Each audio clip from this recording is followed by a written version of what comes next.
Mga kasayan, boss relay. Paano malalaman kung original o fake ang ating boss relay? May mga mabibili kasayan kayo na boss relay, pag pinatayo nyo pa lang siya, mahirap na siyang patayuin. Mahirap na siyang tayuin kasayan ha. Yung kumbaga sa kuwan tumbahin siya. Tumbahin siya yung pinaka niya. Ibig sabihin doon pa lang, automatic, local na siya. Pero pag titingnan nyo kasi halos parehas lang yung mga nakalagay sa kanya. Kailangan yung pangkilatisin mabuti para malaman kung nasan yung original. Ito, tutok mo rito. Ano mo I-zoom mo para mas makita nila yung pagkakaiba. Sa original, ito ang original diyan, ipapakita ko sa inyo Ilalagay natin sa kanan. Ito siya. Pansinin niyo yung boss relay niya Ito. Ito yung boss niya. Tapos ito 250, 250, 250. Sa number magkakaiba. Pero kung mapapansin nyo, yung original natin mas maliit yung numero. Ito tingnan nyo yung 0332 019 150. Papansinin nyo tong number ng 03, yun din ang number. 0332 019 150. Mas maliit.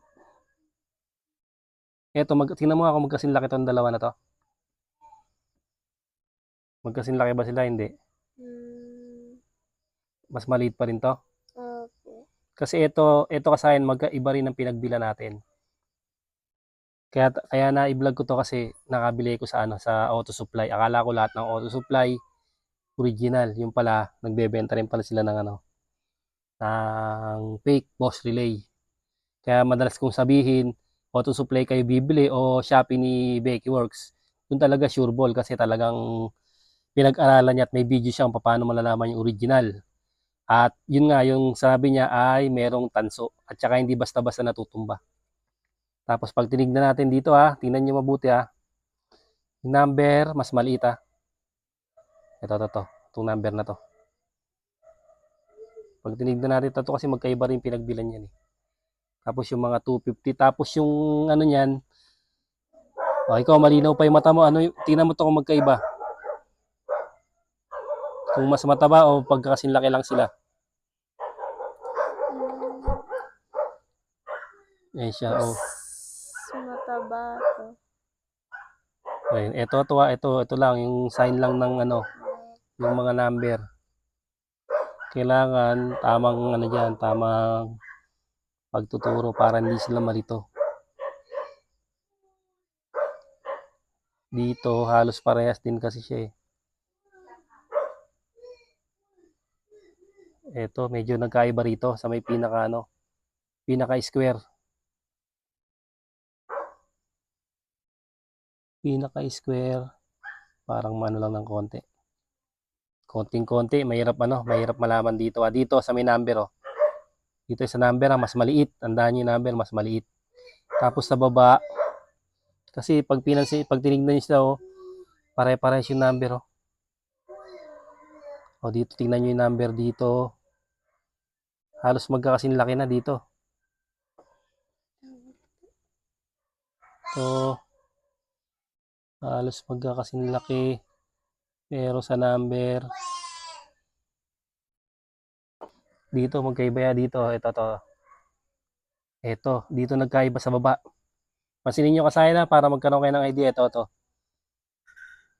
yung nagkaiba at saka ito Itong dalawang local na to na magkaiba yung pinanggalingan, isang auto supply at saka isang Lazada. Ayan pansinin niyo Tingnan mo ako ng number to. Lakihan mo nga dyan, di ko makita 12 volts. 12 volts. Ito. 12 volts. Ito. 12 volts din. Ibig sabihin, ito maliit yung imprenta niya. Ayan, maliit yung Pero may slash. May slash ito. Wala. Ito. Yung kabila, wala. Okay, wala. Tapos dito, parang etong isa na to, wag niyo nang tingnan tong dalawang local na to. Dito lang tayo kukuha ng ano ha. Sa original tayo kukuha ng basihan ha. Ito, para sigurado kayo, para hindi masisi yung power uplines na palpak. Kasi pag mag-power uplines ka, sure ball yan eh. Sure ball yan, basta tamang materialis ang ginamit mo. Ang resulta niyan, perfect yan. Basta tama. Okay, ito ha, unang-una, ito maliliit. Yung dito sa may baba ni Bosch. Ayan yung Bosch ha. Tapos yung Bosch na ano, dito yung puti. Puti yung Bosch ha. Ito yung original ng ano, yung balot ng original. Oh. Ayan, Bosch relay ha.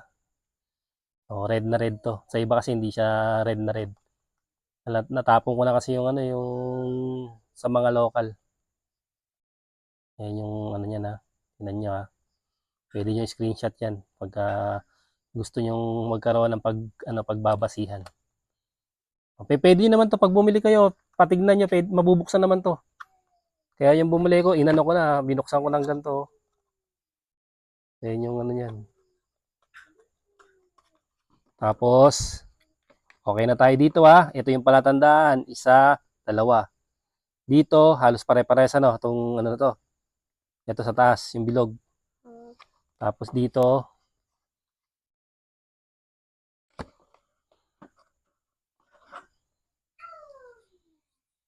halos pare-pares din. Halos parang walang guhit to Meron ba? Meron. Meron din ano. Mas maano siya. Tapos yung tatak niya, ito.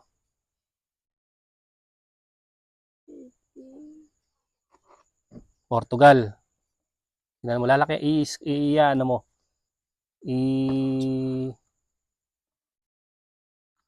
lakihan mo siya. Okay, tingnan mo yung tataka kung alin na mas malinaw. Alin na mas malinaw dyan? Na imprenta. Pare-pares ba? Ito to. Tapos, pangalawa to. Pinakamalabo. Ito tingnan nyo to Ito. Ito yung, ano, parang halos parehas dito. O mas ano, nakaukit. Mas nakaano to. Ito yung original natin Ayan, ito yung original natin na Bosch relay Dito medyo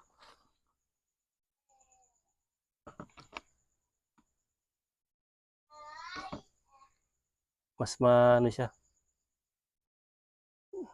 Igantuhin nyo na lang pag hindi nyo masyadong makuha Pag kasing laki ba o mas malaki ano nito letra? Parang kasing laki lang yata Mas malaki to. Mas malaki siya ngayon. Ito yung made in Portugal niya mas malaki ng bagya. Pansinin nyo. Kabila. Itong isa na to, parang malabo naman itong isa na to. Yan. Kasi pagka palyado kaya pala meron pa rin siyang kurap. Ito siya ngayon Kasi ito yung sinabi pa ni Kabekis na yung nagbebenta ng Boss Relay, ito yung binigay na palatandaan. Ito yung may tanso. Ayan siya May tanso. Yun, yung gilid, mga gilid. Yan Pansinin nyo Ito naman, meron din. Meron. Tingnan nyo. Kita nyo? Meron siya. Merong kalawang. Ayun. Kinakalawang siya. Tapos, tandaan nyo, ang original na Boss Relay, hindi nagtatarsan. Tapos, hindi siya makalog. Siyempre, lalo na sa mga sasakyan, ito yung mga ginagamit. Ito yung nilagay ko sa starter. Starter ng Hyundai Grace Van na Bosch Relay din. Tsaka pinang-power up, kaya kailangan talagang solido. Pansinin nyo kasi ito pa yung ibibigay ko sa inyong tip para bukod dito ito yung pinakalas na ibibigay kong tip, yung may tanso pa lang, solido na. Kita niyo yung tanso? Ano mo yung tanso? Yan. Tip yan ni Kabegis at tinipan din siya ng tip na nagbebenta ng nagdi-deliver sa kanya ng mga Bosch Relay. Tapos kasayan ito, hindi basta kakalawangin na katulad nito. Yan. Ito hindi nagtatarsa Ito yung pinaka yung pinaka bibigay ko sa inyo na pangsiguraduhan na original yung mabibili nyo. Ito siya, hindi magtatarsan yung original na Bosch Relay. Ito, magdadala tayo nito ng ano okay. Ito siya. Kita nyo nagtarsan yung isa natin. Ito yung galing Lazada. Ito yung binili natin sa sa Auto Supply, nagtarsan din siya. Ito si Bosch Relay. Ayan siya kasahin, no. Ito yung pinakamagandang pagbasihan nyo kahit dalawa lang kung hindi sa imprenta, na to dito, to, yung tanso tapos hindi siya magtatarsan. Mamagnet niya kasi may coil sa loob niya, may tanso, may bakal. Kung dito mamamagnet siya sa loob. Ayun meron siya Ayan, sa loob meron. Pero pagdating dito, wala yan. Tsaka mas mabigat ng bahagya. Wala kasi tayong pagtimbang ng gramo mabigat ng bahagya. Tapos yung iba, meron kaagad siyang makalug kaagad siya. May mga spacer. Tapos yung iba buka dito. Hindi na natin kailangan siya buksan dahil fix na fix yung mga ito fix dito yung galing yung isa niya fix. Ito yung makalog. Ito bibigay ko sa yung dalawa.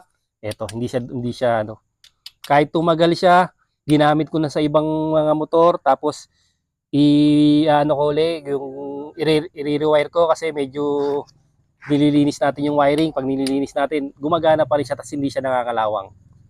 Tatandaan nyo, ang paglalagay, laging siya, para kung daanan ng tubig, pabaksak lang siya. Huwag siya yung mga patumba. Kailangan laging nakapaganto lang siya para hindi maista ka ng tubig. Yan, ito yung pinakamatinding yung tanso na yan, tsaka dito, tapos yung imprenta. Kahit hindi na imprenta kasahin, ito na lang. Para siguradong perfect yung makuha yung Bosch Relay. Ito siya, ito yung original natin. So, ito yung box ng original. Tapos ito yung kasama niyan pag ipa-power up natin. Ayun siya kasayan Ayan. Para maging perfecto kasi may nagko-comment sa atin nag-power up pero lobat pa rin. Ayun siya. Automotive wire. Sa pa rin. Pero siyempre, ito na yung pangalan na kunin nyo. Ayun, may tatak din yan. Tingnan mo ako natatak niyan. Ceramic socket to kasayan Okay, ito rin pansinin mo. Pakita mo. Kung saan mo tinignan yung tatak, doon mo rin tignan. Pag ito ginamit nyo kasayan pang power up, perfect yan. Pag maling materialis ang ginamit nyo, masisisi yung power up, sasabihin nyo bakit kubukura pa rin, bakit palpak pa rin. Tanso kasayan, tsaka hindi siya namamagnet pinaka main na lalo-lalo na sa may mga sakyan. Kasi ito talaga yung mga ginagamit dahil matibay. Hanggang dito na lang mga kasayan. Salamat sa panonood.